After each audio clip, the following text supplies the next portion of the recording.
timbers!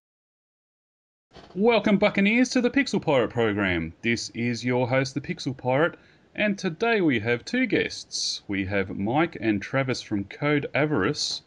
They have created a game called Paranautical, is it? Activity. I hope that's right. Welcome to the show, guys. Well, thanks for having us. Now, before we start with the questions, could you just tell us what the game is about? Well, it's sort of a Binding of Isaac inspired roguelike FPS. Sort of like if Binding of Isaac and Doom had a baby, to be the monstrous creature that was created from that. Yeah, I did notice very strong Doom elements to the game, which is excellent, I have to say, because I love Doom. Indeed. And it's currently in alpha, is that right, or beta? Beta. It's in beta. Okay. Is there a release date scheduled, or are you still working hard on it? I don't know. We're hoping to have it done in like roughly 2-ish months, but I don't want to give out any dates yet. Yep. No, that's fine. Not entirely sure. Just thought I'd ask. Now, Mike, you do the coding on the game, is that right? Yep. And Travis, you're the artist, is that correct? That's correct. I see. All right. And we'll get to more information as to where you can buy it and all that stuff towards the end. But for now, let's get into the questions. I guess we'll go Mike first, Travis second, just so that we can don't get all mixed up with the questions. Sounds good. How did you get started making indie games? That's a big question. Yes. Oh no, I started programming, I don't know, back when I was like a sophomore in high school. Mm-hmm. And I just got more and more serious about it slowly. And then all of a sudden I met Travis when I was just, desperately looking for an artist. And he was really serious about it and I was really serious about it. So we just sort of decided that this is something we really wanted to do and go far with. And we've been giving it our all for a while now. Same with you, Travis, or have you... Yeah, pretty much. I used to be a tattoo artist for 20 years and I decided I didn't want to deal with that kind of art anymore. So and then I relocated and I was like, I want to do a career change. Came on Craigslist and was like, oh, yeah, a guy looking for a video game artist. Cool. Done. I'll learn it, So I'm struggling, but we got it down now. Oh, that's good. That's quite a change from tattoo artist to video game artist. Do you think, or was it not? Was it a big learning experience for you, or? Well, as with any art, it's just once you understand the mechanics of art in general, I've had the capability to be able to bounce between multiple different kinds of mediums because I'm like an airbrush artist, a tattoo artist. I'm a fine painter. I pretty much do as much things as I can get my hands into, like right down to sculpting and things like that. Okay. So it is quite a bit different because you have to think in terms of 3D space. You know what I mean? It took me a while to get used to the fact that I have to look all the way around things. It's not just flat. You know what I mean? Yep. So it was a little bit of a learning curve, but not all that difficult, I don't think. At first I was banging my head against the wall, but yeah, a little bit of a change. Yep. And Mike, have you been coding for long, or? Oh yeah, I've been coding for ages now. Feels like I've been doing it since I was born. But it's something that I've really been enjoying, and it's exciting to try different tools and stuff as I've been growing as a programmer. Are you self-taught or are you formally educated? Nah, totally self-taught. Yep, best way, I think. Yeah, for real, we are both self-taught. All right, cool. All right, who are your inspirations and why? Ooh, another big one. I don't know, like, if I had to pick a game developer that most inspired me, I'd probably say John Blow, because, I don't know, just he's such a well-articulated man, and he's got so many really interesting opinions, and watching him talk and speak on game design, it just always makes me want to just go out and code right away and make something awesome. Mm-hmm.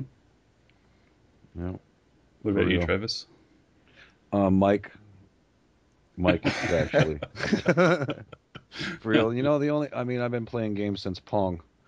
I am that old, and I really couldn't pinpoint that. I couldn't name people like Mike. Mike is more has been educating me as we go. You know what I mean? This was Yep. just an art form to me. I wasn't really, I love video games, so let's make art for video games. Yeah, that sounds cool, kind of thing. But I could only name companies. Like, for instance, I'm a Blizzard baby, and I'm obviously Doom and things like that. That's who I would give Hmm. props to. I mean, other than Mike, because Mike's the man, aren't you? I agree. Yes. What about as far For as real. artistry goes? Do you have inspirations in the art realm? Oh, yeah. Actually, like Geiger would be a huge inspiration on me. Hmm. Frank Frazetta, who is the original artist of Conan. Yep. And it really depends on which art forms you were talking about. Like, for instance, tattooing would be Paul Booth. I'm very dark and evil kind of art. So, I mean, I don't very rarely do I paint sunshine, if you know what I mean. Yep. So, and Mike's down with the horror. Like I love horror films. I have tattoos of horror film characters on my arms and things like that. So Hmm. he's down with the horror vibe. I'm down with whatever game mechanics it is that he wants to throw out there. We have a good time together. Yep. Yep. Yep. Very good. All right. Well, this question kind of ties into the previous one, but who is your favorite developer and why? Like entire studio. Could be a studio, could be just one person. Hmm. I'm waiting for it. I'm waiting for it. I know what the answer is. Come on, you know what the answer is. I can't answer that question, but you know what the answer is. And he's gonna say it. I We're just gonna wait. I'll probably say Team Meat and Ed McMillan they're making some of the best stuff Oh, out there right now. I did I not mean, call obviously, that. because my game is basically just first person Isaac, Right. so big Isaac fan, big Super Meat Boy fan. Uh-huh. It's lots of soul in their games. You can really when you're playing it, you can like feel the developers in it, and they pour their heart and souls into it. It's really great stuff. Did you watch that indie movie? I think it was called. Oh yeah, I think I've seen it, Oh, yeah. gosh, 3 or 4 times now. Anytime I need Great. some inspiration, just go watch that. Well, that For that real. movie really opened my eyes to just how, you know, um, anxiety filled indie gaming Yeah, development can be. And I never sleepless thought it nights. was. I never thought it was, um, so difficult. I thought, of course, they got no money. That's obvious. That's what makes an indie developer. You have no money. Hmm. But the creation process that it's almost excruciating when you get Oh into the yeah. real artistic format I of. mean, of it is what you make of it, really. Like, if you really want it and you're gonna go, like, you really want to be successful, you have to put in those like 30-hour streaks of coding and art. mm, But I mean, lots of people just do it casually, like after their day job, and so it's a question of how much you're willing to put into it, and then that's how much you're gonna get out of it. yeah, exactly. Yeah. I agree. What about you, Travis? Who's your favorite developer? Um, I really probably couldn't honestly answer that. Because Um, you I got look too at many, games that are or no one's met well, your no, standard. no, no, not like that. I look at games in terms of art. Um, I don't really think about it when I'm playing a game. To tell you the truth, it's like I said, I like Blizzard only because Diablo is godlike to me, Hmm. and I like RPG kind of things. Well, not so much RPG as I am RTS. Yep. So it's hard to say. I grew up on Blizzard when they were making the original Warcraft, which Mm, was an RTS game. It wasn't this big MMORPG yeah. thing going on, and I didn't quite understand that, because I was like, wow, how could you do this? This is like kind of a total swap. But I grew up playing games like that, so AAA games. Hmm. That's where most of my background for video games comes from. Outside of the fact that I've probably owned every console there is and played multitudes of different games. So it's really hard for me to say, I have to say. Do you choose games more because it's got good artwork as opposed to gameplay? Like, does gameplay come secondary for you? No, not necessarily. I mean, I've played games that look amazing that just were crap, Yeah.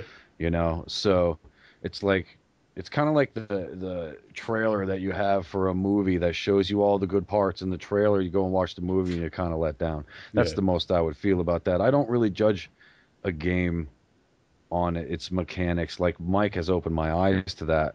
That there are certain things you need to do because I'm always going, hey, dude, let's do this, and he's like, you know what, dude, no, that's not going to work, Mm. kind of stuff. So I Yep. can't really, my experience doesn't really come from trying to judge. I've learned and been taught not to judge art. Yep. It can be criticized, but it can Mm. never be said it's good, it's bad. I prefer this over this. Like Yep. to tell you the truth, I Yeah. wouldn't play a game like Paranautical Mm. right now. I wouldn't have played it. I've never would have tried to play a game like that. It wouldn't have interested me if I was just looking at it. But now I've been playing the game all damn day long and I can't stop. Mm. So, I mean, Mike has enlightened me to a lot of things when it comes to this. That's why he's better to answer those kind of questions. Yep. Yep. Fair enough. All right. If you had an unlimited budget and access to any IP that you wanted, what game would you make and why? Ooh, I think we both know the answer to that one. Oh yeah, but I don't know if we should say that, should we? I don't know. Seeing it's an aspiration. We've got some pretty ambitious ideas that, given unlimited money, we could definitely make a reality. But I really like the idea of open world games that kind of just like throw you into a sandbox and just say, here are the rules of the sandbox, and you can do whatever you want to do with it and kind of make your own story. Mhm. So I feel like if given like unlimited money, we've make something really open ended and open world where you could just kind of do your own thing and find your own niche within the game. Right. Right. Have you I heard? I agree with can't that. remember the name of it now. It escapes me completely. But there's a MMO that's come out a while ago, and you could actually code your own spells in Java and then use them in the game. Of course, there were limitations to it, but I Yeah. think it's on Kickstarter at the moment. Have you heard of that? I don't know. I've been hearing a couple different game ideas lately, and like I didn't know any of them actually went into production, but I've been hearing a lot of talk about like making players code features, like having Mm. players like code an enemy or code a gun or something, and then using that gun in the game. So it sounds familiar. I don't know of the specific project you're talking about, but I feel like that could be some really cool stuff. Mm. It opens up like a million and one bugs that the developers have to deal with, but it's definitely some interesting Yeah, I mean, how are ideas you gonna there. weed out all the crap code? I couldn't imagine. I mean, I Yeah, couldn't that was Imagine my imagine thought having too. having 10-year-old kids coding spells in an MMO just sounds terrifying. it does sound terrifying. Yeah, I mean, think about how much of a security risk that would be if somebody could like hack hack the servers or Mm. whatever and just shut it down and infect it with a virus because then you're giving people the access to the system files when you're allowing them to do that. That would be crazy. I don't know, man. I'm sure Well, they could block that out. Like Unity has a quote unquote JavaScript. You can use JavaScript with Unity, but I think they technically call it Unity script yeah. because it's a special version of JavaScript. So you can specialize JavaScript to not give them that kind of access to prevent security breaches like that Mm. theoretically. I believe that's what they did. There's limitations to the spells. For example, you can't make a spell that's, you know, Infinite kills damage, everything. infinite range. Yeah, That's right, yeah. all So that there good are stuff. limitations, at least in that format. As for security, I don't know how secure it can be because I haven't even played the game, but yeah, that's definitely a concern. I see money in that. That's a free to play. That's a free to play gift right there. They're like, hey, if you send us $5, we'll allow you to code up to this amount of damage Mm. and duration Yeah. and things like I mean, that. like with Team Fortress 2, they've got people making items and selling items, and there are Mm. people making tons of items. And then Valve, of course, makes a ton of money off the items that are sold. So if they were to allow people to make these spells with the code and then sell them, Yeah, they that could would just be. be opening up basically people doing the work for them, making the content, and then they just take a cut and Mm. sit back Shit, in their you chair and watch the money roll in. you could almost just be good at that and say, oh, well, I don't make games, but I code the hell out of this game and make Yeah. money like that. Like people Mm. selling their Yeah. Warcraft characters I on mean, there eBay, are there are people making like $500,000, I think it was, making Team Fortress 2 hats or whatever. I was going to say It's that it, people make a living off Really? that. Yeah, it's crazy. yeah, That's awesome. Digital media, man. You gotta love it. yeah. You do. Hmm. All right. What games are you playing right now? Ooh. I don't know. Paranautical I don't Activity is play what I'm game. playing. Yeah, I don't play many games anymore. Mostly just working. I've been playing a lot of Dark Souls and Demon Souls lately. Haven't been playing in a couple weeks, but Hmm. I just recently downloaded Demon Souls off of PlayStation Network now that it's on there, and I was having a ton of fun with that a little while ago. Hmm. Big fan of those games. Love them to death. Yeah, I think I should definitely change that question to what's the latest game you played because every time I've asked it, people have been too busy coding their game to play anything. Oh I just man, picked our hours are ridiculous. Yeah, I just picked up the Shadow of the Colossus HD collection. I've been meaning to play that, and I opened it, and it's in my PS3, but I Mhm. haven't touched it at all. Got it like 2 weeks ago, and it's just You been got sitting there time. alone. You I had time. know. You got time today, or maybe even a little bit tomorrow before we start in the next patch, right? Yeah, I'll Yeah, make because I time for couldn't even make this. it to today. Yeah, Got to get some for real. gaming in quick. What about you, Travis? Are you playing anything at the moment? You know, I'd have to think about that. I've actually been playing Terra Okay. because I like those kind of games. But I haven't had obviously I haven't had a lot of time to play that. And Paths, I think Paths of Exile. Path of Exile, yeah. Yep. Path Path of of Exile. Exile, yeah, Yep. because that's like a Diablo clone. Mm. Um, Great game. and yeah, and that and Aliens, Colonial Marines. That's what I've been playing in the last couple days. Like I'll get like 10 minutes, 15 minutes here or there Yep. to play before my guilt starts setting in on all the workload I have. Yeah, I've been playing Path of Exile since early beta, and yeah, it's really evolved, and it's a great game, I have to say. Yeah, I like it. Yeah, for real. All right. What was the first game you ever made that you were proud of? This one, Yep. Yeah, true. Agreed. I don't know. I've made some games like way back when I first started making games that I was proud of them at the time, like when I was like 15 years old making these little 2D games with stolen artwork. I was like, yeah, this is really cool. But looking back on it, I don't know if I can say I'm really proud of those. Yep. But yeah, Paranautical Well, Activity, it's definitely by a country mile. It's definitely the thing that I'm most proud of that I've made thus far. Hmm. although the first game that we made to please ourselves to make sure that we could do this, being Craigslist babies like we are, uh, that was run on our own engine that Yeah, Mike that wrote. was So that was that was definitely an an accomplishment. accomplishment. Hmm. Yeah. Yeah, for real. What was the game about, if you don't mind me asking? It's like Galaga meets um, Gyrus to Galaga a certain meets extent. not Galaga. Right, right. Yeah, well, it's got the same mechanics, you know. It's Yeah. 2D but turns to 3D. It's really weird. Okay. Um, we never really, we got it to the end. Yeah. I've never seen the end battle. I still don't know to this It's day if it probably a good exists. thing. That's what I The was end battle, thinking. it's so half-assed. Yeah, for real. But we knew we could do it then. So I would have to say, Yeah. now I have to say Paranautical Activity, obviously. But I was very impressed with how well we worked together and how much we worked and how we got things done like that with our own engine. It was a sad day when we had to decide to use Unity. We were like, you know what, this is.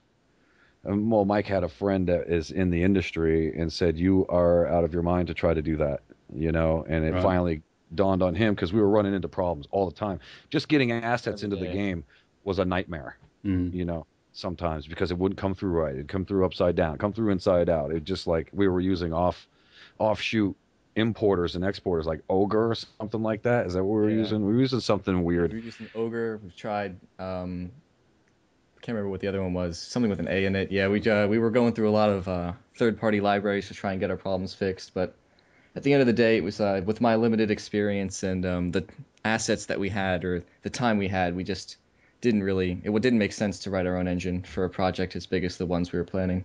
Yep. Yep. Oh, Fair enough. All right. What is your favorite game that you yourself did not create and why? Hmm. I don't know. I might have to say Dark Souls because probably played through that like 5 or 6 times now, and Okay.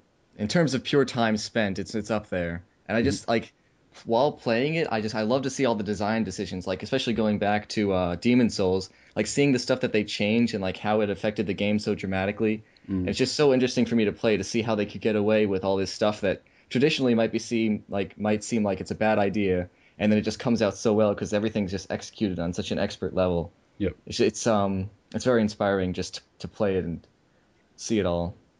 I can't even play that game. I try to play that game, and you know how you get on the mountain, you can go to these separate passes. You can go down low or go up high. I've tried both, and I just don't make it very far. But I'd have to say that mine is Mass Effect, the whole series.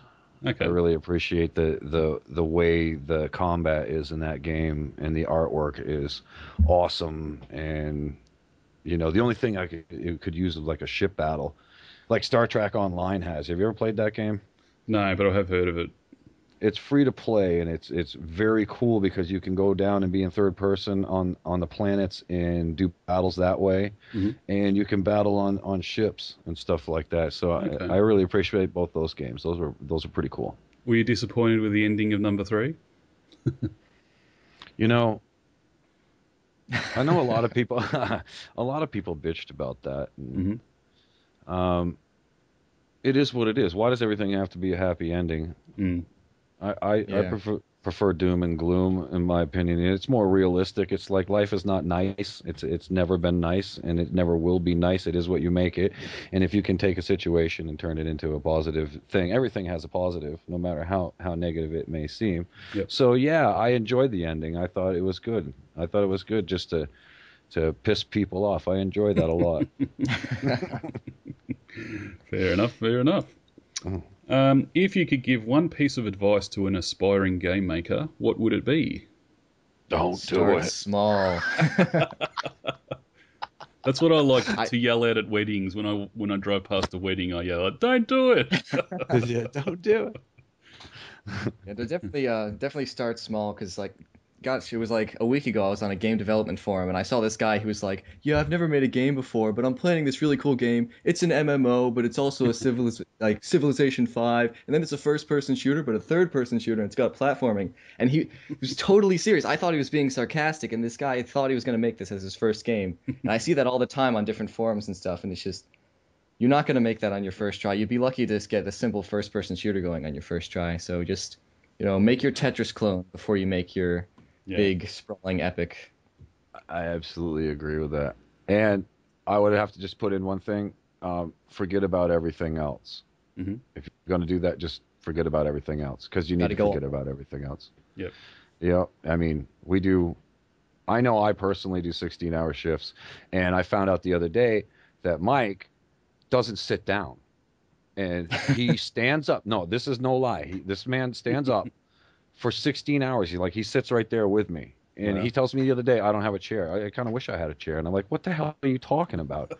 And then I find out, I was like, now I got a whole new respect for him. So, I would say, plan on, you get what you give. So if you put in the amount of time, it's 10 times more rewarding for you, and be prepared to shut everything else off if you want to take it seriously. I mean, if you're going to go to work a 40-hour thing, well, we'll see your game in like 3 or 4 years or something like that, with these crazy aspirations that people have, Yeah. What about from the perspective... Oh, sorry, Mike, keep going. We fell into that trap of starting too big. Like, we went through, God, must have been 3 or 4 like prototypes that we just eventually were like, oh, like, we can't do this, we'll make this later, before we finally did our Galaga-esque game. And then we even, with our last game, Eris, which we haven't released yet, we got a little too aspiracious, assuming that's a word, aspiracious with that. And that just, we started losing our vision, and we realized we couldn't do it. So we've scaled back, and hopefully this will be that nice, perfect area where we can pull it off. Mm-hmm. It's looking that way, isn't it? Well, it's looking good so far. I mean, at this point, we're not just going to, up and drop the project. I mean, it's pretty set in stone that it's going to get done. Yep. It's coming along pretty well. Are you going to, continue to upgrade it forever, kind of thing, or is there a definite stop point that you're going to, as far as goals go, you're just going to keep adding stuff, or what's the plan with that? We know how many levels we want to have. Other than that, we haven't really set in stone what our final amount of content's going to be. We have a pretty good idea of how much we want to be in the game, but there's going to be a point where we're going to stop updating it. We may do some sort of big DLC patch in the future, 6 months after we release the final product if it gets really popular. Mm-hmm. It's definitely not like a Terraria thing where we're going to be working on it for 2 years after its final release, always adding content. Yep. Multiplayer, multiplayer. Oh, co-op would be awesome in that game. Yes, Yeah, it everyone's would. that's our top requested feature. It's multiplayer and co-op. It's We're tossing easier it said than around. done, though, isn't it? Really. I have to convince programmer man to take a hit on certain situations because obviously a procedurally generated environment is not cohesive to co-op Right. gameplay. So I mean, if like we the were to door's shut try behind you, something, so if you yeah, tried to go into a room, your buddy would just get locked out and just be like, "Well, good luck Mm, in there. I'll be that's over true. here yeah, watching." yeah, So then it we'd would have to have to go be linear with it. yeah, it'd have to be much more arena based or something like that, where like you have a room and you don't leave the room, and then the enemies just like come in somehow, Mm. something like. So Maybe I it don't would know if it's definitely be possible, but separate. maybe you could have a door that you can enter but you can't exit, Ah, and then you anyone just can go in. Well, you could wait. We could actually hold the spawn. We could hold the spawn until both players are in the room. Well, that's true too. Yeah. True. So Well, you could walk into any room as long if you're separate from each other. But then is that a real true co-op or is that, I'd say the best idea would be able to clean the entire level separate from one another if you wanted to. And if you obviously wanted to speak to each other over such as TeamSpeak or Steam or whatever, then you could coordinate your attacks. You know what I mean? You could both go into the room at the same time hmm if we put a timer on the door or something. I don't Yeah, know, something something like stupid. that. Yep. Yep. Mm-hmm. It would definitely take some doing to get it to work, but it'd be There, really cool. there is this Yeah, it awesome would. map that me and a friend used to play all the time on Doom, and I think it's called Squares or something like that. And basically, it's square rooms, and they're organised in a bigger square, if you get me. And so you can essentially you can walk through each square and go around the bigger square and end up where you spawned. And each room, it's a gigantic room, each room is completely full of one kind of enemy. So the first room is full of imps, the second room is full of zombies, and so on and so forth. You get higher and higher. What ends up happening is once you get to the harder enemies, like say revenants, they start um, bleeding into the other rooms. And eventually you get this Ah, scenario where like heaps of enemy are in the spawn, and you just Wow. spawn, shoot a few rockets, die. Spawn. sounds awesome. Love It Doom. is. It is. It takes hours and hours to finish the level, and Wow. it's great fun. Yep. Completely Which impossible to version is not that die. on? Sorry. Which version? Which version? Doom 2. Gee, I'll if I find it again, I'll send you a link, a download link for it. Yeah, I've It's got a the great game. game. Like, I got the game installed. I mean, I've been playing that a little bit. As obvious to seeing some of the things on Paranautical. I mean, Gilead, the big guy with the horns, he's a Doom kiss, if you will.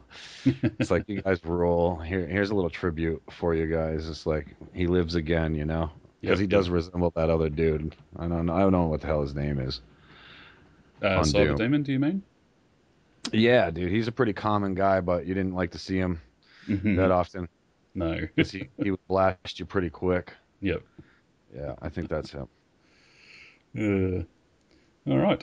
What do you think is in store for the indie gaming industry into the future? Um, hmm. Very open-ended question, but Think Yeah. about that PS4 conference that we watched the other night. mhm. Yeah. Well, I think indie games are definitely they're not going anywhere. They're definitely going to be continuing to get bigger as we've seen. But I think that oversaturation is definitely going to become a problem in some of the more indie-friendly genres like 2D platformers and such because Mm. we've got so many 2D platformers coming out and none of them or most of them aren't very good.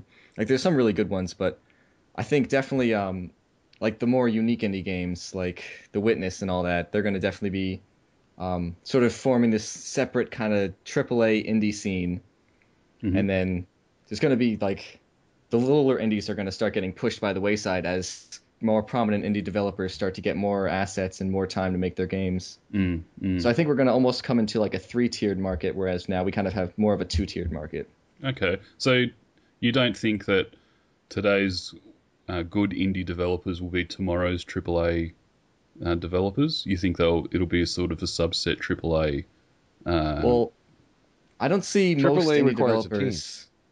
Yeah, I don't see most indie developers getting that big because I think what's very intrinsic to like what indie developers believe in is like a small team where like everyone knows each other, like maybe like 10 people at the most, Mm, and just really pouring like making the game like really personal and pouring your heart into it mm, rather than a huge team of like 500 people.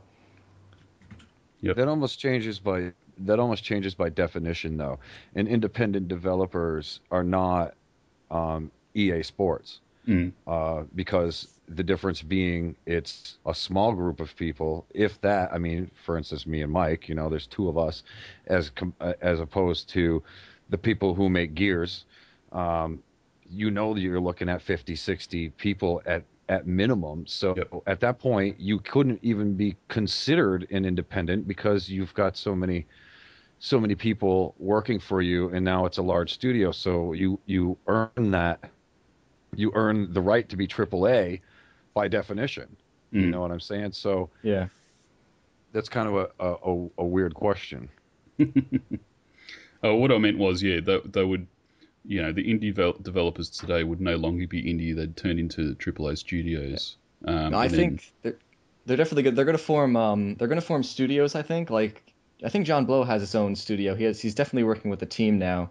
right. But they're definitely not going to get that big, I don't think. Mm, Because then, I mean, like the bigger the studio gets, the less efficient it is. Because I mean, if you compare like a game like Natural Selection 2, which has I don't know exactly, but 10, 20 people working on it, compare that to like a AAA multiplayer game, there's not that big of a difference. yep. Because the more people you add, the less efficient the machine becomes. Because then you need people to manage the people, and someone Yep. has to go to this person to tell them this.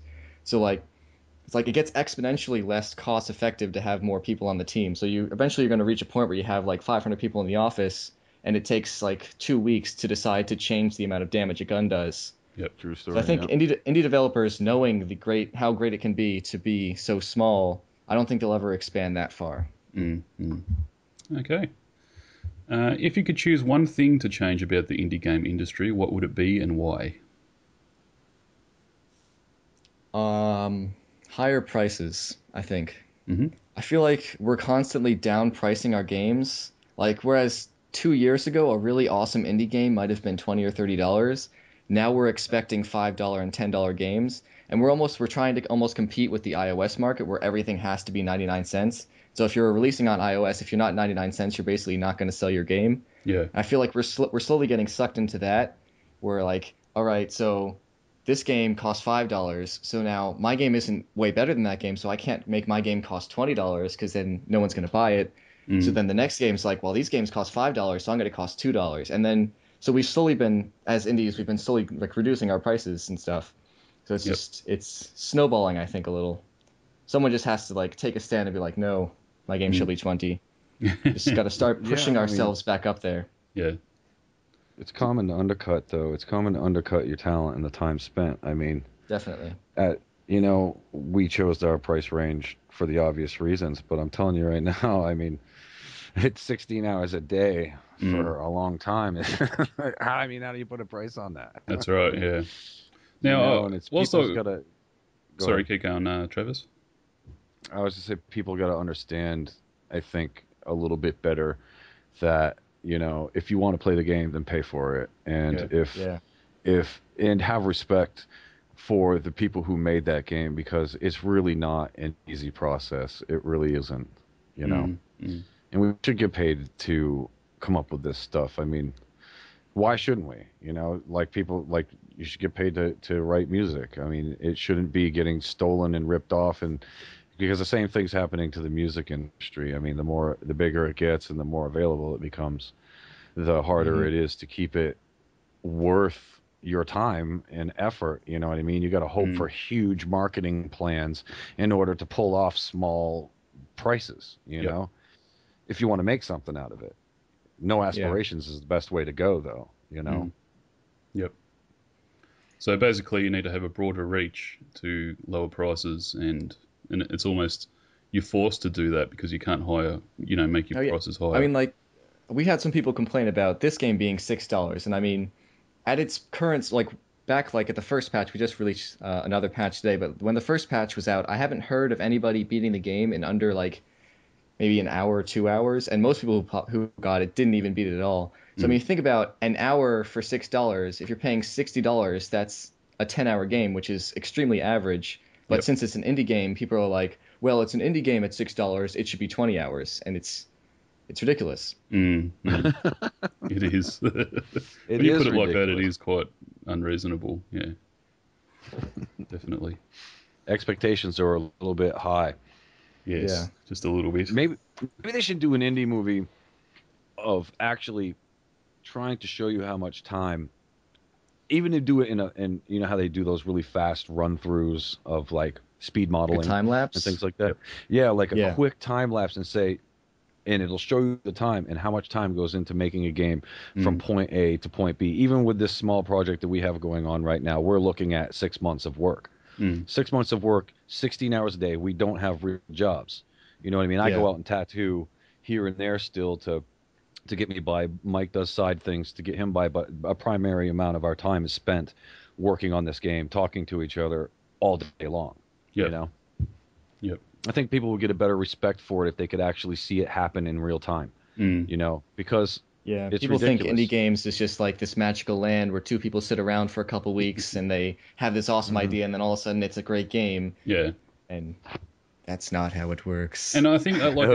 as you were saying earlier, Mike, with people who come and say, "I want to make this great game and it's going to be an MMO" and so on, I think, yeah, like it pulls back to what you're just saying is Yeah, people think definitely. it's easy to make games and therefore I can. It's romanticized. Like people look at like indie games and they see the final product and they see the happy faces of the people who made them. Yep. And we never hear about like the horrible things that happen behind the scenes. And we never hear about the failures because I mean, there are people who do the work and they put in the time and then they just don't make it. Yeah. And they either their game never releases or releases and like three people buy it at the most. Yeah. Or they make foolish decisions. Yeah. Mm, Like I think You I know. heard the Angry Birds guys made something like 50 games before they released Angry Birds. wow. And no one knew about them before that. And Yeah. so it just goes to show we only see the successes. We see the happy faces and the good results. Hmm. We don't see the Mhm. sweat and tears and the failures. Yeah. Oh, I've read, people have gone bankrupt just making a game. Yeah. They completely destroyed their life trying to work their passion, which is very unfortunate. All right. Well, before we go, could you tell us where we can buy your game and how much it is and everything else you'd like us to know, such as websites and so on? The game is $5.99. You can get it on Desura or on our website at codeavarice.com. Mhm. And that's about it. Cool. Have you guys got a Twitter or a Facebook? I have Twitter at SpooderW, SPOODERW. And I update that several times a day, so it's a Yep. good place to find out what's going on at the office, or quote unquote office, Okay. the bedroom. Cool. And of course, all those links will be in the description. Thanks, guys, for joining us today. It's been a pleasure. Thanks No for having problem. us. Thank you. And thanks, everyone, for watching. This has been your host, the Pixel Pirate, and we'll see you next time.